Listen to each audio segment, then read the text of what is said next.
Your sleep is important. Why? No, wait, I actually meant to say your natural sleeping rhythm and habits are important. When you naturally stay up late and thus get up late, and do not force the opposite upon yourself unless absolutely necessary. Well, I did this for 9 days. I actually wanted to do it for 30 days, but I do not have that discipline. I have to say, I do not know whether I would have become more comfortable with it if I had actually be able to push through.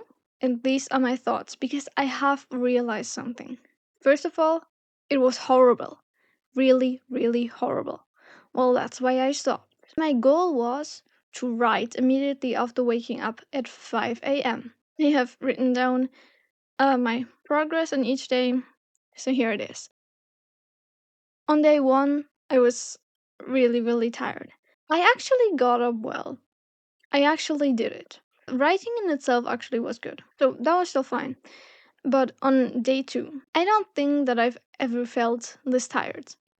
Never in my life before. I just sat there for like 10 minutes, was half asleep, and I thought about whether I should go back to sleep or actually push through. The desire to sleep was really, really overwhelming.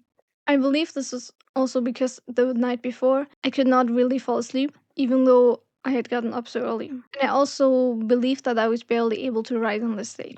Okay, I wrote down that I got back to sleep, but then I've written down I decided I actually to push, and I actually started writing, and it wasn't that bad anymore. On day three, I was tired, but not overly tired. Not nearly as much as the day before. But I felt like I actually had to force myself to do it, to actually, yeah, I had to force myself to write instead of laying back down. So on the day before, I did not really have many problems falling asleep. And I have written down that slowly changing the time to turn off the light was actually better than just changing it from one day to the another. And I agree. No. So I barely wrote, but I did write for a bit and then I went back to bed. Okay, on day four, I have failed. So my first failed day. I weren't even particularly tired, but the thing is, I did not want to write. Writing really felt like a chore, something I had to do. And I really loathed the thought of actually writing at that point. And I did not or do not want to feel like this towards writing. But I also felt bad because of the challenge. But now I realized it wasn't even really a challenge. It was more like I wanted a clear structure to write. And I realized that I had to change something. And I just couldn't fall asleep earlier either. Okay, on day five, I actually got up, but I got up at 5:50 and I wrote, but I was really tired and my eyes hurt. I've written down again that this is not how I wanted it to be. On day six, I also woke up again at 5:50. I sat down on in front of my laptop, but my eyes and head and tiredness were making me feel terrible, quite quote unquote. And I did not want to write on the stage. I sat there and I did nothing. This way of getting up was not meant for me. I realized on day six. And I could not write anything. There was nothing in my head. I initially expected this whole challenge, I call it again, to work so that I could see some progress on my book after this month. However, the point was not to make me feel like that. At the point of writing this on day six, I dreaded writing and I got back to sleep. On day seven, my clock apparently did not wake me up, or it did not ring at all, but I woke up at 7 a.m. I decided to write nonetheless, even though being tired and worried almost stopped me. I decided then to actually set the clock later, so I set it to 5:55, but I did not get up.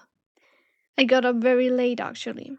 On day 8 it was that I realized that I imagined waking up early and writing was something that I could easily do. I did think it was doable for me, but then I also realized that my sleep schedule had never been like this. I've always been the type to sleep late, get up late. This is like my natural habit, my natural sleeping rhythm. As I said in the beginning, who knows what would have happened if I had the discipline to push through. But I don't think it would have been good.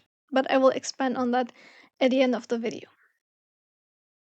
On day 9, I did not get up early at all. I realized I can't write when I'm tired and when I'm pressured to write.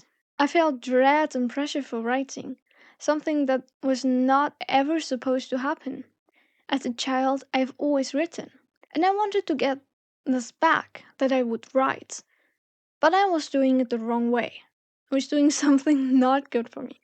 Now I put pressure on myself because of writing, and that should not happen. I wrote down, terrible. What will I do now? Okay, well, day 10 I stopped.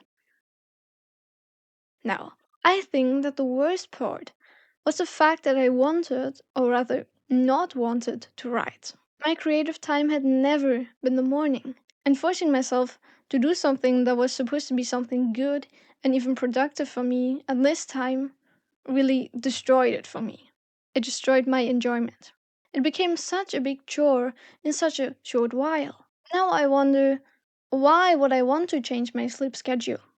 Again, who knows what a longer challenge have brought, but I think I've started calling it a challenge only for YouTube, but it wasn't a challenge. As I said, I wanted to get on with my book, but this is not the way. I didn't really want to achieve anything besides having a set schedule for writing. Because in the evening, I gotta admit, I rather do other things. But now that I stopped, I still find time to write. I'm definitely writing a bit less, but I do not have a set time at which I write. And this is actually what works best for me. I do not have a plan, but I'm still doing it almost consistently. I know from experience that when I do something consistently, I stop and don't do it at all anymore after some point.